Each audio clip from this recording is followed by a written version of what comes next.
საქმეთა სამინისტროს ინფორმაციით არაერთი მტკიცებულება აქვთ 44 პირის წინააღმდეგ. მათ შორის არის ფარული აუდიო ჩანაწერები, სატელეფონო კომუნიკაციის ამსახველი, ასევე ფარული კადრების შეხვედრის და ასევე ამოღებულია მობილური და კომპიუტერული ტექნიკა. უძღვება ამ მტკიცებს, რომ სწორედ ამ ტექნიკის დახმარებით ერთმანეთთან ხდებოდა კომუნიკაცია და ასევე უკავშირდებოდნენ საზღვარგარეთ მყოფ ეგრეთ წოდებულ კანონიერ ქურდს მამუკა შუბითიძეს. ასევე ამოღებულია საბრძოლო მასალა და ცეცხლსასროლი იარაღი, ასევე ავტომობილი. ყოველ შინაგან საქმეთა სამინისტროს მტკიცებით სქემა ასე გამოიყურებოდა ფინანსური დავა თუ არსებობდა მოქალაქეებს შორის, ისინი კრიმინალურ ავტორიტეტებს მიმართავდნენ, ეგრეთ წოდებულ ქურდულ სამყაროსთან დაკავშირებული პირები გაწერდნენ გრაფიკს თანხის გადახდა რა ვადებში უნდა მომხდარიყო, იმ შემთხვევაში თუ ვადები დაირღვეოდა, მაშინ ემუქრებოდნენ უკვე სიცოცხლის მოსპობი და ფიზიკური ანგარიშსწორებით. ეგრეთ წოდებული კრიმინალური ავტორიტეტები საქმის მოგვარებაში ასევე ფინანსურ სარგებელს ნახულობდნენ.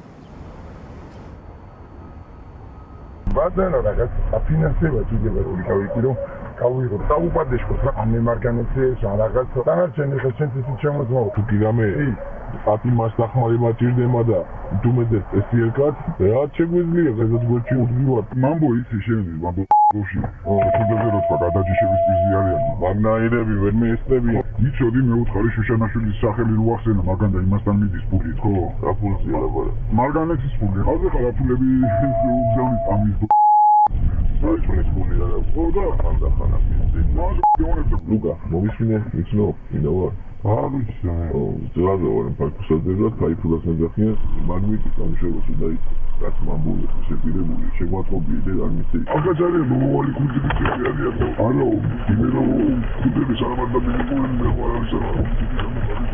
ამის სამარდა მიგებსო უარა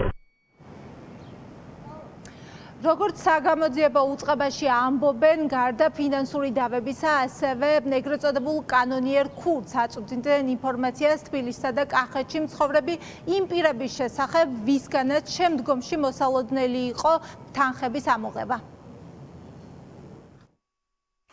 დაკავებულები უკავშირდებოდნენ ქურდული სამყაროს წარმომადგენლებს, მათ შორის ეგრეთ წოდებულ კანონიერ ქურდს მამუკა შუბითიძეს, რომელიც პირადი სარგებლის მიღების მიზნით ეგრეთ წოდებული ქურდული წესების შესაბამისად მოქალაქეებს შორის არსებული ფინანსური და სხვა კრიმინალური სახის დავებზე იღებდა გადაწყვეტილებებს, რის შემდეგაც მხარეებს თანხის გადახდას აკისრებდა.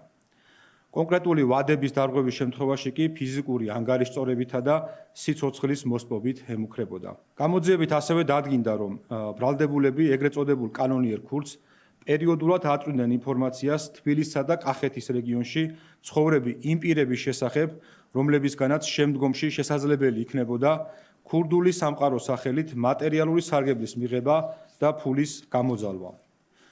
ჩატარებული ოპერატიული ღონისძიების შედეგად მტკიცებად ამოღებულია ავტომანქანა, ცეცხლსასროლი იარაღები და საბრძოლო მასალა. ასევე ბრალდებულების მობილური ტელეფონები და კომპიუტერული ტექნიკა, რომელთა საშუალებითაც ისინი ერთმანეთს და უცხოეთში მცხოვრებ ქართველ ეგრეთ წოდებულ კანონიერ ქურდს უკავშირდებოდნენ. გამოძიება საქართველოს სისხლის სამართლის კოდექსის 191, 223 პრიმა, 223 ტერცია და 223 კვარტა მუხლებით მიმდინარეობს, რაც 15 წლამდე ვადით თავისუფლების აღკვეთას ითვალისწინებს. სისხლის სამართლებრივი დევნა დაწყებულია 50 პირის მიმართ. 44 მათგანი დაკავებულია 6 პირს დაუსწრებლად წარუდგენენ ბრალს. ბრალის დამტკიცების შემთხვევაში ეს მუხლები ითვალისწინებს 15 წლამდე პატიმრობას.